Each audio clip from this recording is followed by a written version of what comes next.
Okay, so this right here is Yuumi the Magical Cat.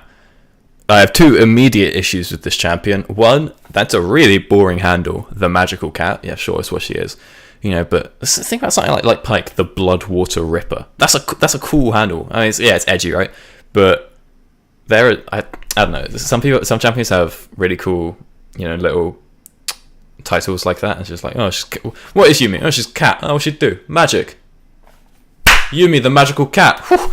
I'll take my paycheck now, please. Like, that's...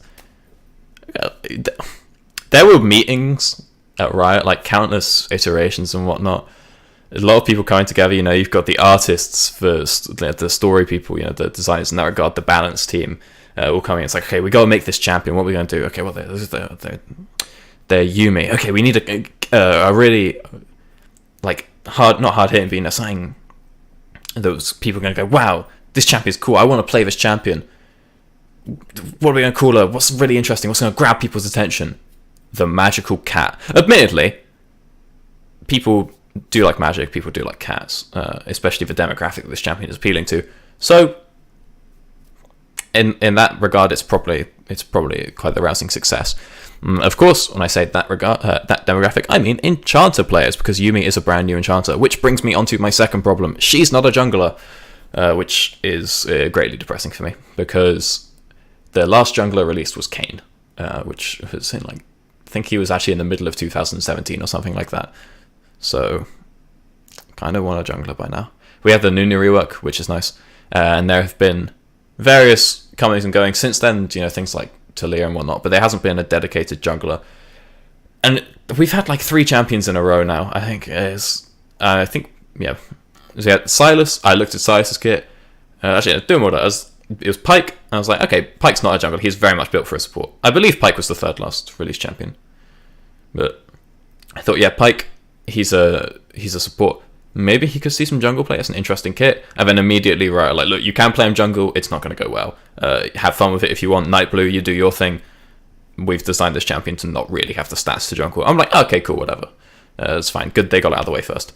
And then we see Nico. I'm like, and I was at the very moment Nico came out, I'm thinking, okay, I really wanted a sort of an area control mage in the jungle, because play a little bit of Talia.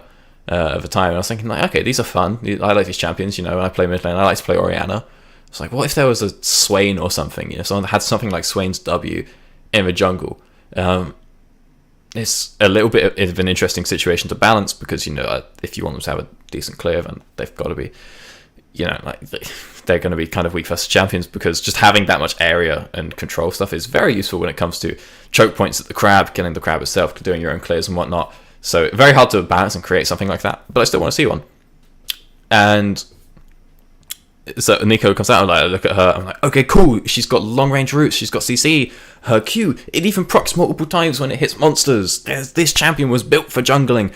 Look at her passive, she changed into other champions for sneaky ganks. That's because she's a jungler, your support recalls, you turn into Blitzcrank, you walk into top lane, you're laughing, it's gonna be cool. And so what do you know, she's a mid laner, what do you know, she's an ADC. I'm like, alright, fine, whatever. I look at Silas, I'm like, oh, look at this dude, his passive is AoE autos. He's got a dash with a shield on it so he can sustain, and then he's got a huge gap closer so he can dash on in and CC people. His Q, it's AoE twice, that's a clear. Look at his ult, he's gonna yoink people's ults, walk off to another lane, and then ult them. He's gonna have a banging time. And what do you know, he's a mid laner, he's a top laner. He's not quite an ADC, but we're getting there. I tried him jungle, it was a terrible experience. Alright, so I'm kind of a little annoyed that we've been robbed slightly when it comes to junglers for the last few patches, but enough few updates. Maybe the next one, which I think should be Mordekaiser's rework. But at the very least, all of the champions that were put forward in that rework document could be played jungle in their current states. So in 2020, we might have a jungler. But in any case, Yuumi. I've heard some interesting things about some of the initial iterations of Yuumi. I thought could have been pretty fun. Really unique ways about how the champion could have been, but they decided to, I think I've signed just a little bit more standard, right, and they put it back onto this. So already I have just a really confusing thing about this, but let's go through the basics, right? Passive, every so often her autos give her mana, give her a shield. This is fine. This is a really boring passive, but it does give her an incentive to, well, I think so, to leave her W. It's like, okay, you're going to run out of mana. I'm assuming that her mana, much like Xerath, is based around having this, because it's basically Xerath passive with a shield on top, because she's an enchanter. Shields are pretty useful. This gives her a reason to walk up and hit things. It's the same with Xerath, you know, his passive gives him the mana back, tripled on champions, so his costs and his regen are balanced around that, in the sense that if he didn't have that, if he had a different passive, he would just be able to clear waves for just hours, which he still kind of does, but you know, by having this passive, it forces him to go and interact with the enemy. And likewise, Nico will not be able to sit in her W, which we'll get to in a second, 24/7, because she has to auto-attack people. But I still have some slight confusion about this. Prowling Projectile is her Q ability. Yuumi fires a missile that deals magic damage to the first enemy hit. If the missile is in flight long enough, it deals bonus damage and slows enemies. I think long enough is 1 second, the amount of time it has to be in the air. I don't know the maximum amount of time it can be in the air, because again, there is synergy with her W. So probably should have started on her W, to be perfectly honest, because it's the most integral part of her kit. But passive, while attached. What does that mean? We're getting there. Yuumi and her ally gain a percent of each other's AD or AP converted to adaptive force. Useful. Active. Yuumi starts with a point in her W. Has it from level 1. Very useful, because it is integral to her kit. It does make me wonder if this goes to 6 points, or if like one of her other abilities goes to 6 points, or if she just caps out at level 17, because you're probably never going to hit that point as an enchanter anyway. Yuumi dashes to an ally champion and attaches them. Whilst attached, she follows their movement and is untargetable by everything except tower damage. Yumi's abilities fire from her ally's location, and she cannot attack enemies. There is no cooldown to jump among teammates. However, if she unattaches entirely, she will need to wait for the cooldown to partner up, which starts as soon as she has attached. So I guess this has a really long cooldown, as in like, you know, like 30, maybe 40 seconds if it's starting when she's attaching to someone, because you could still sit in someone, hop out, and then immediately hop back into someone if it starts when she's attached, which is interesting. But so this is what champion does. Very quickly, we're going to look at Zoomies. We'll go on to the ult later, because it's an interesting part of her kit. Zoomies, she heals against movement speed. If attached, her ally is targeted by the spell instead. Important to note, this is instead, not as well. So she does have to choose if she wants to help or if they want their help. It's which is again important. Like you think about Nami W. This also gives speed and healing, but Nami can heal both of the targets. You know, she can put it on herself. It'll hit the enemy and then bounce back onto the ally or something like that. You know, Soraka hit her Q, she can then put that onto the extra healing she's getting from that, the rejuvenation. That can go onto the ally. Yuumi doesn't have the choice to heal both of them. However, she's also taking a lot less damage because of her W. So what I'm interested in, because this is where I still get a lot of confusion about this champion, is her W says somewhere around here that she cannot attack. Yeah, can't attack enemies. If Yuumi is attached, the shield protects her ally. Yumi's next attack, right? So this is where I get confused. Does the passive get given to the ally? Oh, wait, this makes a lot of sense already. The shield protects Yuumi or her ally until it's broken. So, alright. I've been actually wondering about this once, and I've only just noticed this line. Cool, I'm dumb. She puts out the auto shield, get the shield, it will last forever until broken. I assume they don't stack. I assume that you can't proc this multiple times and just build up a 1k shield. I feel like Riot have probably planned through that. So yeah, you auto someone, you get the shield, you hop onto your ally, they get the shield. Cool. As I understand it, her Q is pretty useless. Again, this is not useful information. I not that I can do anything with the numbers. I don't see the game that way. I can't look at a number and be like, 17% slow. That's very useful because that lines up with the 400 travel speed of her ult or something like that. But so I'd prefer to have the numbers, but at the same time I'm not going to be able to use them anyway, so this is kind of enough information. But as I understand it, the damage isn't really important, the slow doesn't do anything, the travel speed is very slow. This is a really cool mechanic that whilst she's attached with her W, she can steer the ability, the missile. She can point it around, sort of direct it with her mouse, which again, champion only Yuumi can do that because other champions usually need their mouse to aim abilities or to move. Yuumi not so much because she's attached, obviously. But yeah, so I don't really see like what the point of this ability is. It just seems like maybe a budget version of Rakan. I don't know. She's very much a defensive enchanter. She's very much just like an enchanter. It's like, I think this is basically, it's Soraka, Nami, and Janna put all into one. So you're sort of taking the aggressive capability off of Nami, but then putting the healing from Soraka and the shielding from Janna, and then you've sort of got this champion. So she seems very unaggressive, I think. And her numbers will probably be low, right? Are in the habit right now of instead. Although, having said that, new skin is coming out with this champion, so you got to think about this one a little bit. Riot used to release champions way too overpowered. Think about things like Release Echo or the reworked Skarner, and then they would nerf them the next patch or on a hotfix. And now they've gotten into the habit of releasing underpowered champions, and then they buff them up, which is much better, much healthier if you ask me. And they've done this with things like, the Aatrox's rework, he got a hotfix like immediately after coming out. Both of his, like his full rework and the little one he just got now. Tam Kench took multiple patches before he was actually seen as a playable champion after his release. Silas, I think he got buffed once or twice after his release as well. Riot keep doing this all the time. However, she does have a Battle Academia skin, Nico. Like Yuumi again, they're similar. They're, I don't know, animals. But yeah, so Battle Academia Yuumi, that's going to be a big buck item for Riot. So we'll have to consider maybe she will have insanely high numbers on release. But yeah, so I haven't spoken about the ult yet, but that's because it's not really too interesting. She basically does what looks a lot like a Sona ult.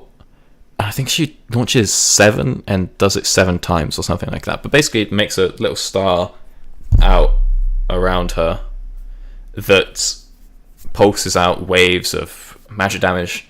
I forgot about the root part. Yeah.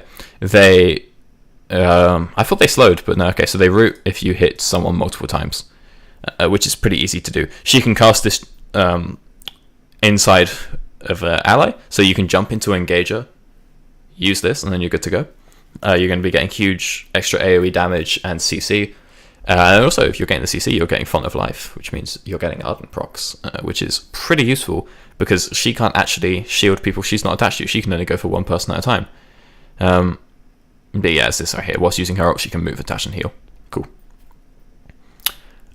So how do I think the champion plays? How do I think she works out? As far as lane goes, I think her lane is going to be really... It really depends on how strong her passive and her Q are. But I think it's going to be kind of uninteractive in that there is a chance that for her to exist, she just sits inside her ally and just spams the heals and throws out stuff and throws out spells. But this will all depend on her mana regen and the damage that her Q can offer, because if you're doing that, sure, you're buffing your carry, but the early stages of the game, you are literally leaving them in a 1v2. And it's like, oh, but you're buffing them. But like, no, this is not a 6-item Caitlyn or something. It's like a 6-item Vayne that you can leave in a 1v5. This is a Doran's Blade, which is not better than having an entire champion next to you. Doran's Blade gives like 7 AD. A level 1 enchanter is going to give you like 50. So I'm really interested to see how her laning phase plays out in that regard. Maybe she'll just sit inside people all the time, but if her passive is tuned properly and her, her healing, her mana costs, you'd expect her to see her coming out and sort of clawing at people a little bit. What interests me is about her team fighting potential. Notably on basically what are the cooldown of her E, her pop and block, but again, she can't proc it without fully detaching, so also the cooldown of her W is kind of important, because I see her as kind of Rakan 2.0, which sounds really weird, but the way I always saw Rakan was as the distraction. And I think this is how Riot always meant him to be released. He got released and he started being played as an engager, and he still constantly was an engager, and people were building a tank as well. Not tank, but getting health on him. And I just remember seeing like one play, I think it was from Afram or something, that really just cemented it in my mind, what this champion should do, where he sort of, goes for the ult, he flash W's into a team, knocks up a couple of people, and then he just sort of starts dancing around in their team, just for a few seconds with, the grand entrance and the battle dance. But the whole time the enemy team like, okay, quick, get the Rakan. But he's too fast, he's zooming around, and then he dashes back out to safety to Visaya. And that's how I always saw Rakan. He's this big, flashy guy, but he's not actually too much of a threat. He's just there to distract you, because that's what he is. He's a bird of paradise. He's very flashy. All his voice lines are about drawing attention to himself. He wants attention on himself, and then he's highly mobile. So he's dancing around, he's sliding, he's distracting you. I think that Nico doesn't do the distraction part, but depending on how her W works, she could very well be doing that dancing around bit, which is a really interesting, because most enchanters are point and click. It's just point and click Tempest, point and click Trigger Seed, point and click the Astral Infusion, and the Tide Caller's Blessings and the Ebb and Flows and all them. It's kind of boring, but with Yuumi, at the very least, it's visually going to be interesting to watch her sort of flying around the place, and you think she's like, okay, so she's going to put the shield onto her ADC, and then quick jump on into the tank and give him a heal, and then maybe pop your ult, and someone's getting flanked, and it's going to be very hectic, you sort of dash out to save them. And I think that could be really cool, could be really interesting to watch. It's very skill expressive, because obviously there is a travel time involved in that, and it's like, okay, well, who am I going to jump onto and save now? And then also the person dies and you're getting kicked out. It's like, you don't want to jump onto your tank, they die, cool, you're now 1v5. This is probably, bearing in mind your tank's just died, not where your tank wanted to be, much less where your enchanter wanted to be. So it seems to be really interesting. Also, I wonder if she has any cool voice interactions with Aerie, because I think that would just be funny, because I'm pretty sure that she is Aerie. That's one of the theories, but there's literally nothing else on this page other than this. Cool. I think people will probably actually run Guardian on her, to be honest. It just sounds like, I don't think you're spamming your heals and shields enough to get the value out of Aerie. The damage is negligible. I think it will be negligible. And from what I've heard, people couldn't care less about her Q from playing her PBE. Maybe her numbers have changed since then. But I think she's going to be interesting. I'm obviously never going to play it because I don't play support. And I don't play mid, and I don't play ADC, and I don't play top. I play jungle. If I play any other role, I turbo. So I'm not going to be playing her too much, but I am going to be interested to see how she plays out, and I look forward to seeing her team fighting, especially in competitive, because I think that's just going to be really interesting. It's a cool design for a champion. I believe it's slightly ripped off of Heroes of the Storm champion, but we'll let that one slide ever so slightly. But it's a nice, innovative new take on enchanters, who, as I said, were very point and click before. Maybe now they're more interactive. I'm interested to see how she plays out. But in any case, we'll have to see if I'm right, if I'm wrong. Maybe she's useless. Maybe she's Giga broken. We will find out. So, if anyone has any thoughts on this, many things you would have preferred I talked about the champion or whatnot. Because I feel like it's kind of hollow. I literally just read off the abilities and what I think they do. But I thought there might be a little bit more. What we can do is, I think there's what'd you call it in here? Is there a video of her? I know there's video of her, but is there footage of her team fighting? I also the champion is also just very cute, right? You can't argue that. And again, most of the enchanters are, right? People that enjoy playing enchanters are being this sort of chill, cool, happy little dude. There's no edgy enchanter for a reason, right? And so you make it this cool, cute little cat with a book, and I'm sure she'll have some interesting dialogue with the book and whatnot. And this is what I mean about getting on tanks. This will be interesting, doing things like this with the Kled. But it's a really important part of how champions work. See, you see what I mean? This isn't a good enough view. This isn't a real team fight. This is a cinematic, so it's not too useful. But this is a very important part. I thought that her ult went AoE. Apparently it just goes one row. I thought they shot multiple ones out. I'll rewind to see if I...